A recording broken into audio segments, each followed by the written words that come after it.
Što je Sabor? Samo vi lupite.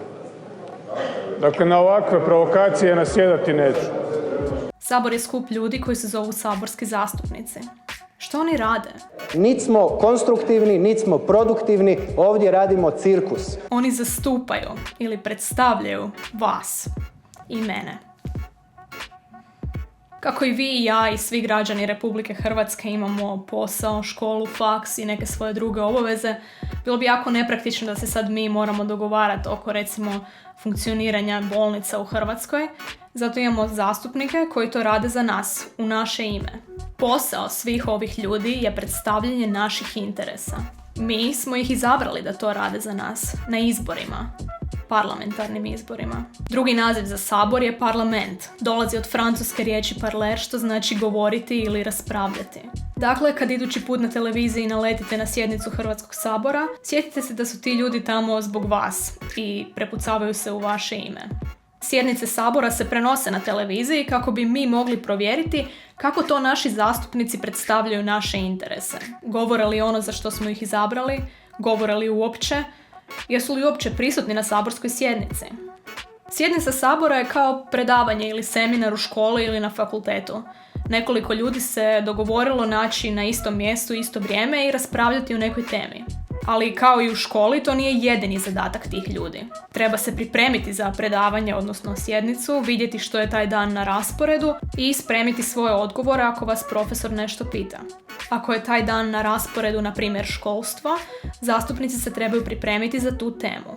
Kako saborski zastupnici zastupaju, odnosno predstavljaju nas, građane, prvo bi trebali vidjeti što mi kao narod mislimo o toj temi. Naravno da neće sad svakog pojedinačno pitati što mi mislimo, iako mogu i to. Mi smo svoje mišljenje izrazili na izborima. Svatko od nas dao je svoj glas ljudima, saborskim zastupnicima, koji su u svojoj predizbornoj kampanji izrazili stavove koji su najsličniji našima. Vjerojatno. No naravno da svaki saborski zastupnik ne zna sve o svemu. Neki su stručni u nekim temama, a o nekima ne znaju baš puno. A neki ne znaju ništa o ničem. Kako su oni došli u Sabor?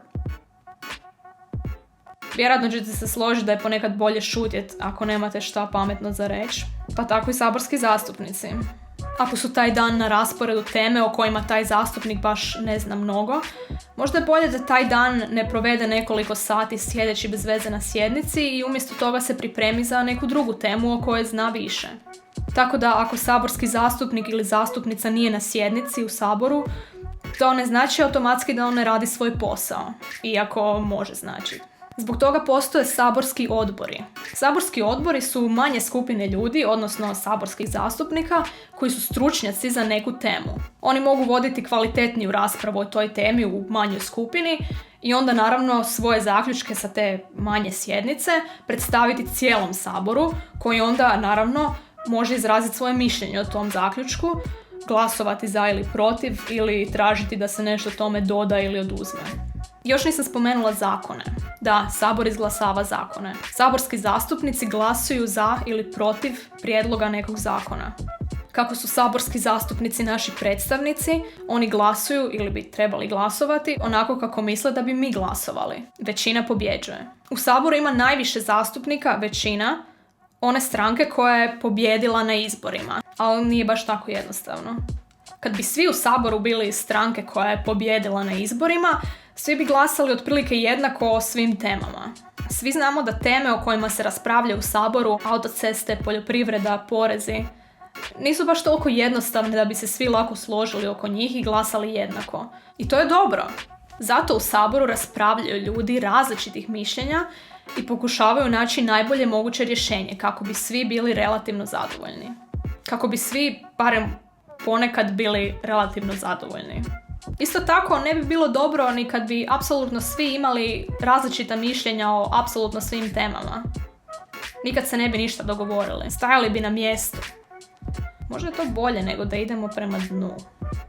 Zato u Saboru imamo najjaču stranku ili stranke, onu koja je pobjedila na izborima, i opoziciju, najjaču stranku ili stranke koja nije pobjedila na izborima, odnosno koja je ostvarila drugi najveći broj glasova. Obzirom da su te dvije stranke ili političke opcije dobile najviše naših glasova, one imaju najviše zastupnika u Saboru. Treba napomenuti da ako je netko zastupnik ili zastupnica neke stranke, to ne mora znači da ta osoba uvijek mora glasati onako kako glasa njegova ili njezina stranka. To su i dalje ljudi sa svojim vlastitim mišljenjima i ako neki zastupnik procijeni da ono kako njegova stranka glasa o nekom pitanju nije ono što zapravo njihovi birači žele, taj zastupnik može glasati suprotno od mišljenja svoje stranke.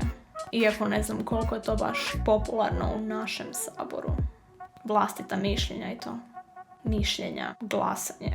Ali nisu u Saboru samo vodeća stranka i opozicija. Postoje i manje stranke koje isto imaju pravo izraziti svoje mišljenje. Odnosno mišljenje birača koji su im dali svoj glas na izborima.